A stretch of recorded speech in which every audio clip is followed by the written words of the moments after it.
Assalamualaikum warahmatullahi wabarakatuh.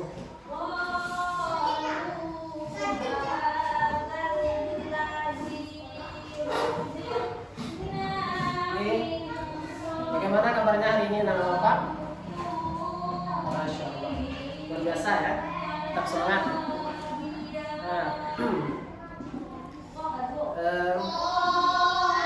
Sebelum kita mulai pembelajaran, Bapak ingin lihat kelas kita semuanya bersih dulu. Jadi anak Bapak tolong bersihkan itu sampah-sampah yang ada di bawah meja dulu. Oke, baik. Oke, silakan dirapikan dulu tempat duduknya. Dan diisi bangku yang kosong di depan dulu ya. Oke, baik, terima kasih. Oke, anak Bapak, sebelum kita mulai pembelajaran, marilah kita berdoa terlebih dahulu. Oke, silakan, Ketua, pimpin doanya. Baik. Oke, doa selesai. Oke, anak Bapak, sebelum kita mulai pembelajaran, Bapak ingin mengabsen terlebih dahulu.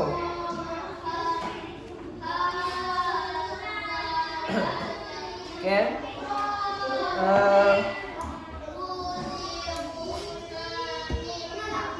Aulia, oke, Aditya, oke, Anastasia, baik, Fadil, mana Fadil?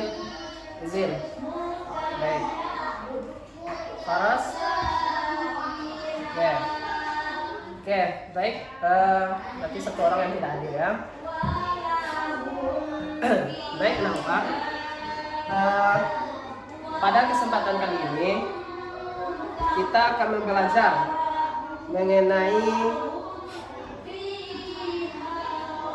macam-macam sujud yang dilakukan di luar sholat. Minggu kemarin kita sudah belajar tentang bagaimana kita sudah belajar tentang sholat sunnah berjamaah dan sholat sunnah munfarid. Jadi ada yang masih ingat apa saja itu sholat sunnah berjamaah? Oke. Kata siapa? Bagus. Sholat sunnah berjamaah itu yaitu sholat sunnah. Contohnya sholat sunnah hari sholat sunnah Idul Fitri dan Idul Adha. Oke, kemudian sholat sunnah munfarid.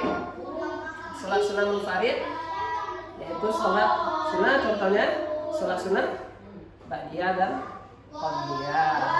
Oke, baik Bapak. Pada kesempatan kali ini kita akan belajar tentang salah satu rukun di dalam sholat itu. Apa sih itu? Yaitu tentang sujud.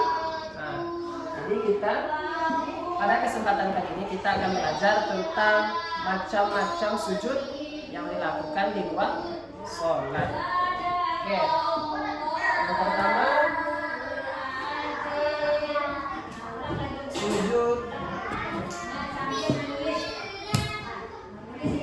syukur. Oke, pertama sujud syukur. Yang kedua sujud sahwi. Kedua sujud sahwi. Kemudian yang ketiga sujud tilawah. Sujud tilawah. Jadi Bapak, ketiga aspek ini memiliki ketentuan dan dalilnya masing-masing. Oke, ketentuan dan dalilnya masing-masing. Oke, jadi nanti diharapkan kepada anak Bapak, setelah kita mempelajari macam-macam sujud ini, anak Bapak paham, tahu bagaimana tata cara pelaksanaannya, sehingga nanti bisa dilaksanakan di rumah dan dibiasakan. Ini sebagai bentuk perwujudan supaya kita semakin dekat dengan Allah Subhanahu wa taala, supaya kita bertambah rasa syukur kita kepada Allah Subhanahu wa taala. menjauhkan kita dari sifat sombong dan angkuh. Nah, itu. Oke. Jadi ada apa? Ketika sujud ini adalah bentuk penghambaan, bentuk penghambaan dan kerendahan diri kita kepada Allah Subhanahu Wa Taala. Penghambaan. Nah, jadi bentuk penghambaan kita kepada Allah Subhanahu Wa Taala. Jadi ketika kita sujud, dahi kita, telapak tangan kita, lutut kita itu menyentuh tanah langsung. Nah, menyentuh atau alas sujud kita. Dan ini merupakan posisi yang paling ideal, posisi yang paling afdal, yang paling baik ketika kita beribadah kepada Allah, menyembah Allah Subhanahu Wa Taala. Dan ini posisi salah satu waktu mustajab dikabulkannya doa kita oleh Allah Subhanahu Wa Taala. Maka Bapak, pada kesempatan kali ini kita akan membahas tentang sujud yang dilakukan, macam-macam sujud yang dilakukan di luar sholat. Yang pertama sujud syukur. Apa sih itu sujud syukur? Bapak pasti bertanya, apa sih itu sujud syukur? Jadi sujud syukur adalah sujud yang dilakukan ketika seorang tersebut yang mendapatkan kenikmatan, terjauh dari mara dan terjauh dari mara bahaya. Allah lindungi dia dari mara bahaya. Maka saat itu ia melakukan sujud syukur. Apa menunda-nundanya?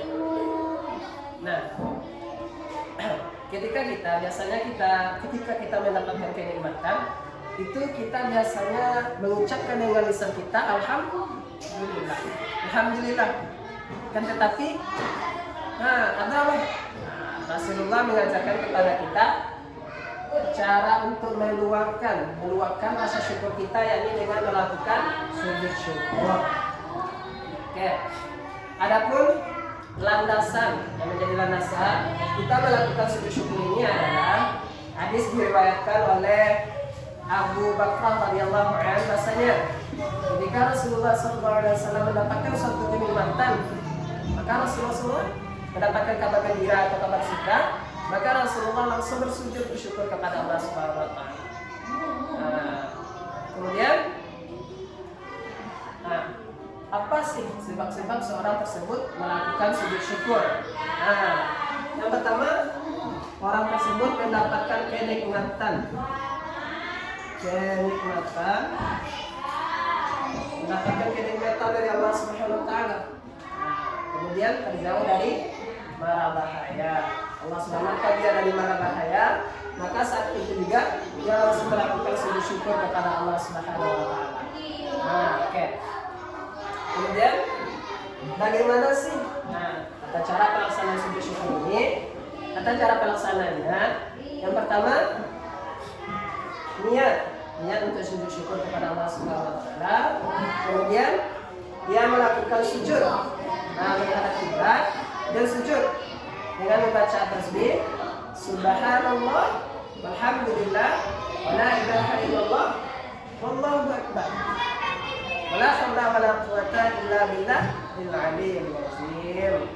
Subhanallah, maha suci Allah, alhamdulillah, dan segala puji bagi Allah. Wala ilaha illallah, dan tidak ada Tuhan selain Allah. Allahu akbar. La haula wala quwwata illa billahil aliyyil azim.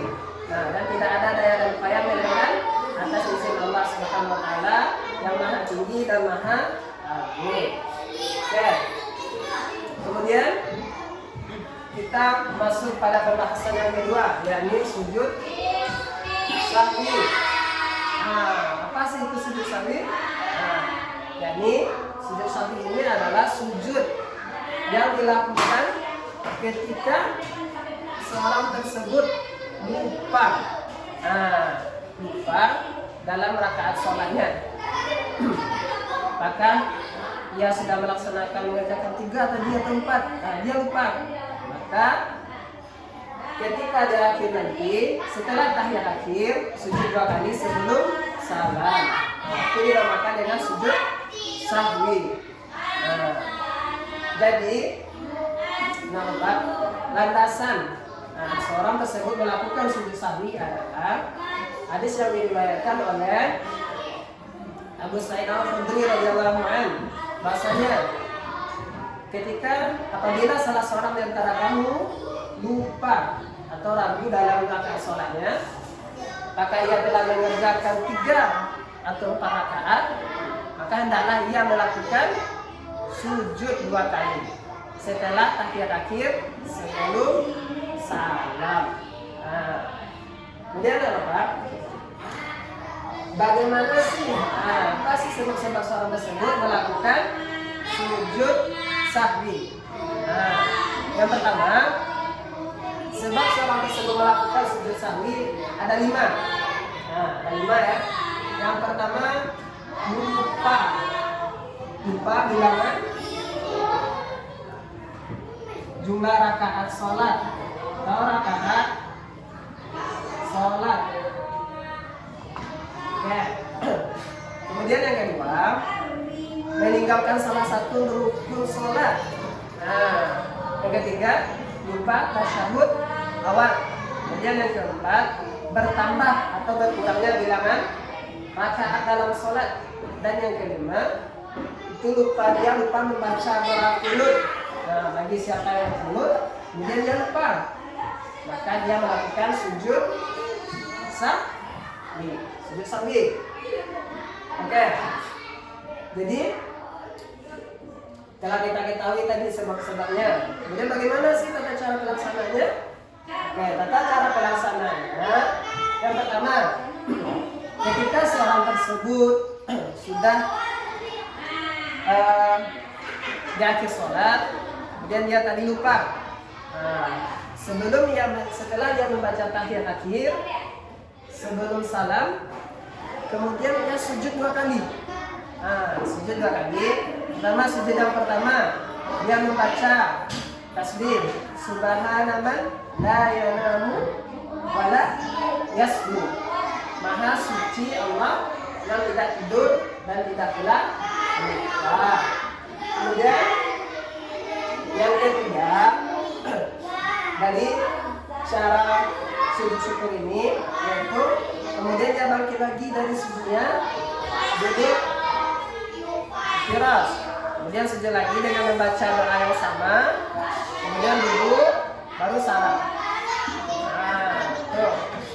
Kemudian, Pak, yang ketiga tentang sujud tilawah.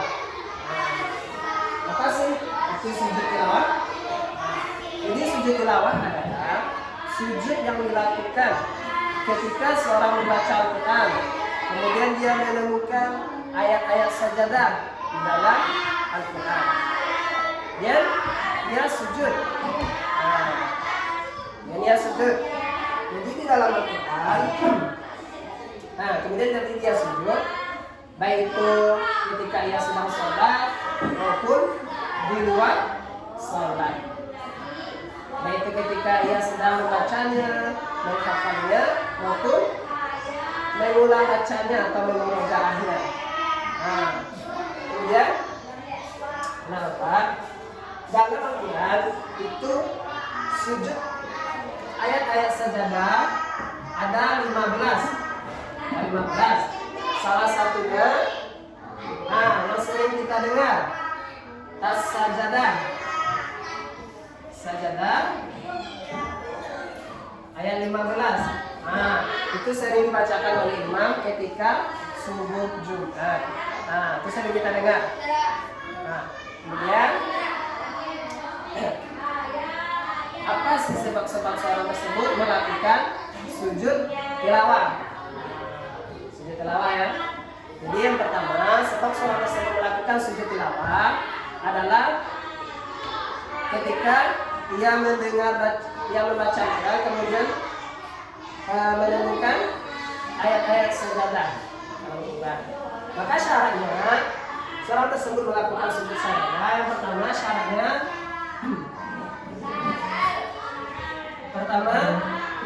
suci dari hadas dan najis.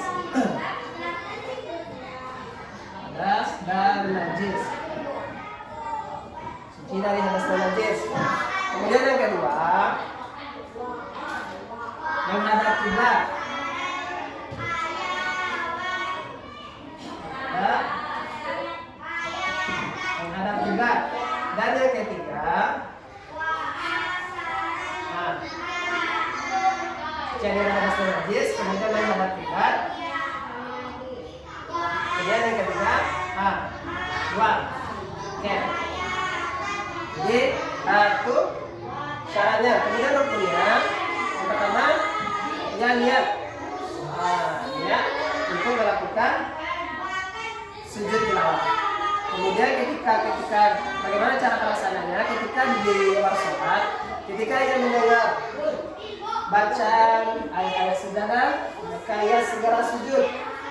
Diawali dengan takbir, dengan bacaan takbir kemudian sujud. Dengan bacaannya sajada wajhiya lillazi khalaqahu wa syaqqa sam'ahu wa basarahu bi hawlihi wa quwwatihi fatabarakallahu ahsanul khaliqin. Kemudian apabila ia di dalam sholat, ketika membaca surah ayat sejadah, kemudian ia langsung sujud. Kemudian setelah itu ia bangkit lagi untuk melanjutkan sholatnya. Begitupun dengan sholat sendirian. Oke. Kemudian ketika dia di luar sholat, di luar sholat lagi. Tadi di dalam sholat. Kemudian ketika dia di luar sholat, dia niat untuk sujud tilawah. Kemudian membaca, diawali dengan bacaan takbiratul ihram. Kemudian ia sujud. Setelah itu dia bangkit dengan sujudnya, sujud iftiras tanpa tumakna, kemudian baru salam. Baik Bapak, jadi itu 3 sujud, macam-macam sujud yang ada di luar sholat. Jadi harapannya kepada anak Bapak setelah kita mempelajari ini, anak-anak Bapak sudah paham bagaimana cara pelaksanaannya, implementasinya dalam kehidupan sehari-hari. Baik anak Bapak, mungkin itu saja untuk pertemuan kita kali ini. Semoga anak-anak Bapak paham dan nanti bisa dilaksanakan di rumah ya. Baik. Mungkin itu saja yang Bapak sampaikan. Kita tutup pembelajaran kita pada hari ini dengan membacakan doa kafaratul majelis. Subhanallah wa bihamdika asyhadu an la ilaha illa anta astaghfiruka wa atubu ilaik. Assalamualaikum warahmatullahi wabarakatuh.